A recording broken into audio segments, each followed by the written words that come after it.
Bismillahirrahmanirrahim. Assalamualaikum warahmatullahi wabarakatuh.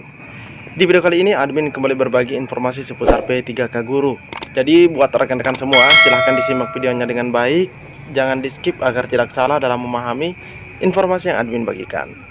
Jika ada suara-suara berisik, abaikan saja. Oke, kita lanjut saja ke info intinya. Oke, ini informasinya dari media gpnn.com. Honorer bakal rugi besar jika pengumuman Paskasangga P3K Guru 2022 molor. Nah, di sini dikatakan bahwa honor bakal rugi besar katanya jika pengumuman hasil P3K Paskasangga molor. Ini informasinya kemarin Selasa 4 April rekan-rekan ya. Badan Keuangan Negara atau BKN menyampaikan pengumuman Paskasangga P3K Guru 2022 direncanakan pada 9 sampai 10 April. Informasi BKN ini membuat guru honorer yang mendapatkan penempatan P3K menjadi lega. Ketua Badan Khusus Honorer atau BKH PGRI Provinsi Riau, yaitu Bapak Eko Wibowo, mengatakan banyak guru honorer yang sudah mengurus berkas untuk persyaratan pengisian daftar riwayat hidup atau DRH dan penetapan NI P3K. Banyak loh yang sudah urus dokumennya. Coba dihitung berapa uang yang sudah dikeluarkan. 250.320 guru honorernya. Kata Ekowi, sapaan pria yang juga menjabat sebagai Wakil Ketua PGRI Riau. Dia mendukung Deputi Bidang Sistem Informasi Kepegawaian atau SINKA BKN, yaitu Pak Suharmen, yang meminta peserta bisa mengurus dokumen untuk pengusulan penetapan NI P3K. Nah, ini juga kita sudah share rekan-rekan ya. Selain mempercepat proses pengusulan penetapan NI P3K, tetapi juga mempermudah peserta sendiri. Jadi kami sudah men-share terkait dokumen yang akan diupload untuk pengisian daftar riwayat hidup. Itu disampaikan oleh Pak Suharmen rekan-rekan ya. Itu disampaikan oleh Pak Suharmen, di mana ada 8 dokumen yang akan divalidasi. Nah, seperti itu rekan-rekan ya, akan divalidasi. Itu tujuannya juga untuk memudahkan peserta. Mereka tidak perlu berhari-hari mengurus berkas karena antrian panjang. Yang mengurus dokumen kan banyak banget. Jadi memang harus dipersiapkan jauh hari agar Pemda juga bisa cepat mengusulkan kepada BKN. Nah, itu tujuan dari Pak Harmen agar rekan-rekan bisa menyiapkan rekan-rekan ya. Ekoi berharap jadwal pengumuman Paskasangga ini tidak bergeser lagi. Jadi ini pastinya juga rekan-rekan yang lagi menonton juga berharap demikian agar tidak molor lagi. Sebab jika bergeser lagi maka honorer bisa merugi. Untuk mengurus 8 dokumen, mereka harus mengeluarkan uang yang tidak sedikit, minimal 500.000, termasuk SKCK, surat keterangan kesehatan, rekan-rekan ya. Jumlah tersebut kata Eko sangat besar bagi guru honorer yang gajinya tidak seberapa. Mudah-mudahan Panitia Seleksi Nasional atau Panselnas konsisten ya agar guru honorer tidak rugi double.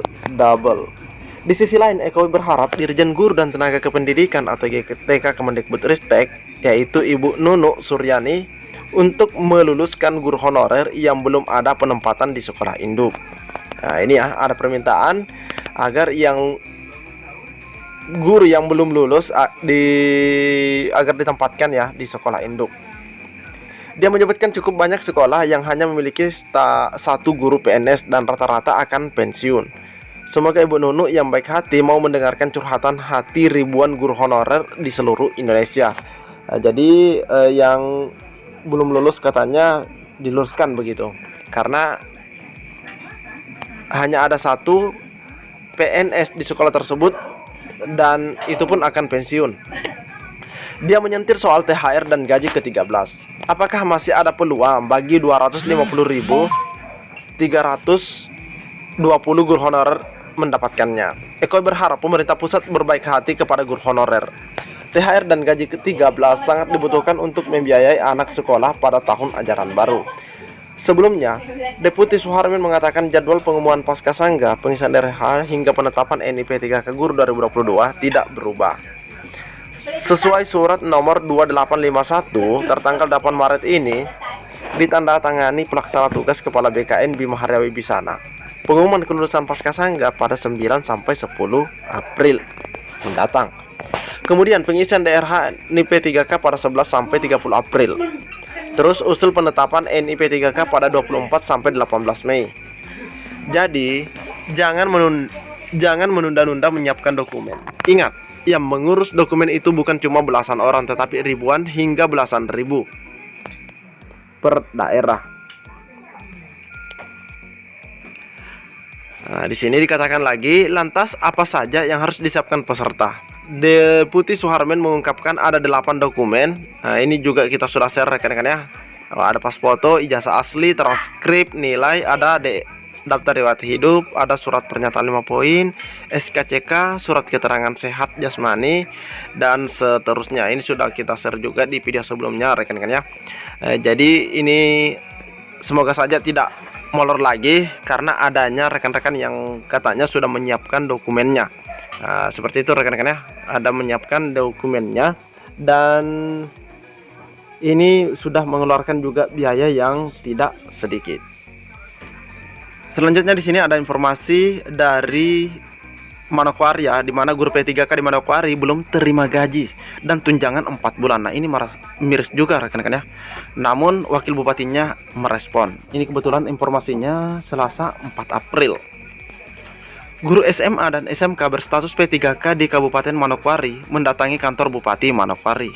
Guru SMA dan SMK mendatangi kantor Bupati Senin 4 April. Ini bukan Senin ya, Selasa mungkin maksudnya. Para guru P3K itu mempertanyakan soal gaji dan tunjangan yang belum dibayarkan selama 4 bulan. Guru P3K bukan hanya belum menerima gaji pokok, tetapi juga tambahan penghasilan pegawai atau TPP dan tunjangan guru. Koordinator lapangan guru P3K Manokwari, Abder Manufando, meminta kepada pemerintah daerah agar segera menyelesaikan administrasi peralihan. Oh, ternyata ada peralihan ya. Guru SMA dan SMK ke kabupaten sebagai dasar pembayaran gaji dan tunjangan mereka. Kami meminta agar segera menyelesaikan administrasi pemindahan SK pengangkatan pengalihan guru SMA dan SMK se-Papua Barat guna kepastian gaji kami yang belum dibayarkan sampai saat ini. Ini disampaikan Abner dalam orasinya ya. Sesuai dengan peraturan pemerintah nomor 106 tahun 2021, urusan pendidikan SMA atau SMK sederajat dikembalikan ke kabupaten atau kota sebagai kebijakan otonomi khusus di tanah Papua. Ternyata di sana ada kebijakan rekan-rekan ya, di mana untuk SMA sederajat sudah ada PP-nya ya, PP nomor 106 itu dikembalikan ke kabupaten kota. Nah, jadi ini merupakan kebijakan otonomi khusus di tanah Papua. Wakil Bupati Manokwari, Edi Budoyo, yang menerima aspirasi guru menyebutkan pembayaran gaji tidak boleh ditunda.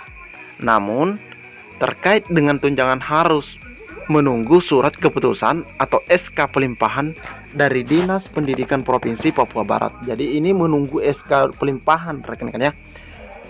Ini gaji harus segera dibayarkan. Namun kata kuncinya ada pada SK pelimpahan dari provinsi ke kabupaten. Dengan dasar itu baik tunjangan dan TPP baru bisa dibayarkan. Jadi ini masalahnya rekan-rekan ya. Tapi bagus juga ini karena wakil bupatinya merespon.